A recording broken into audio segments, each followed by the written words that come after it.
There were two movies that were supposed to release this past summer, but kept getting delayed due to the current pandemic. However, on Christmas Day, both of these movies were finally released on streaming. One of them was Wonder Woman 1984. It was released on HBO Max at no extra cost while also being shown in theaters that were open. In fact, Warner Bros. Is doing this with their entire 2021 lineup.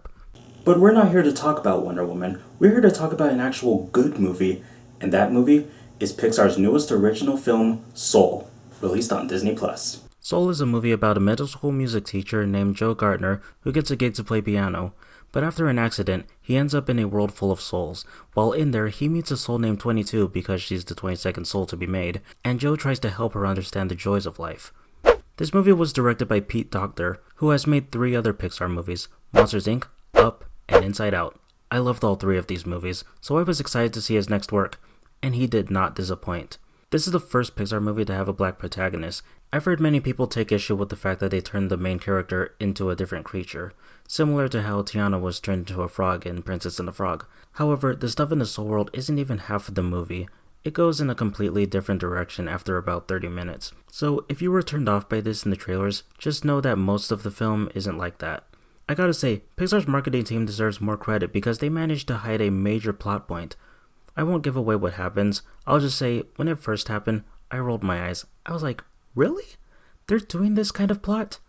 But as it went on, I was more intrigued. What they did with this idea actually made sense for the characters. It's an excellent way of showing the life of Joe while also giving 22 a chance to understand what living is like. The 2 different perspectives are balanced out flawlessly. I definitely prefer the real world scenes over the Soul World scenes. With that being said, I still really enjoyed the Soul World scenes. It had a lot of creative ideas, much like Inside Out, which also had a clever way of showing how humans work. I expect nothing less from the Doctor himself. I was also surprised by how funny this movie was. I laughed quite a lot. Even when I saw some of the jokes coming, they were still very effective. The part that got the biggest laugh out of me was the slam at the New York Knicks. This movie is worth watching just for that joke alone. As usual for Pixar, the animation is top-notch. They've gotten so good at making realistic scenery. Even the character designs are amazing. I love that they're playing the correct notes while playing the instruments. Speaking of music, the jazz music was composed by Jon Batiste, a well-known musician. His talent really shines in these jazz scenes. Unlike Coco, music doesn't have a huge importance to a plot. That doesn't diminish its impact though. If I'm being honest, I still think Coco is an overall better movie. But I think the biggest takeaway from Soul, and I'm sure we can all agree on this, is the message. Now, Pixar is known for including adult themes and morals in their movies. They're not trying to specifically aim for child audiences, they add elements for adults and children to enjoy. Some of these morals are things that children should learn about. They are very important. I feel like Soul is more mature than your average Pixar film. It tells us that we don't need a purpose to be alive. Just living and enjoying life is a reward itself. A lot of us spend so much time chasing after a goal that we forget to stop and look at what's around us. Sometimes it's good to just slow down and take in the world we live in. This is something that a lot of people can relate to. Everyone's life has meaning to it. It really got me to think a lot. We aren't going to live forever. We could be gone at any moment.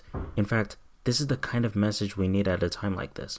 I don't have many criticisms with this movie, except that the ending was kind of predictable, but it's not a huge issue because it's about the journey, not the destination. Also, and I don't think I'm giving anything away here, but they do that one cliche where the 2 main leads get into an argument and split up. I won't say what led to this moment or how it gets resolved, but it's a trope that I am just sick of. It happens in way too many movies. Even Pixar's previous movie did this. To the movie's credit, it does lead to a beautiful, beautiful scene later on, which is an excellent example of visual storytelling. It's really impressive how invested I was in this story.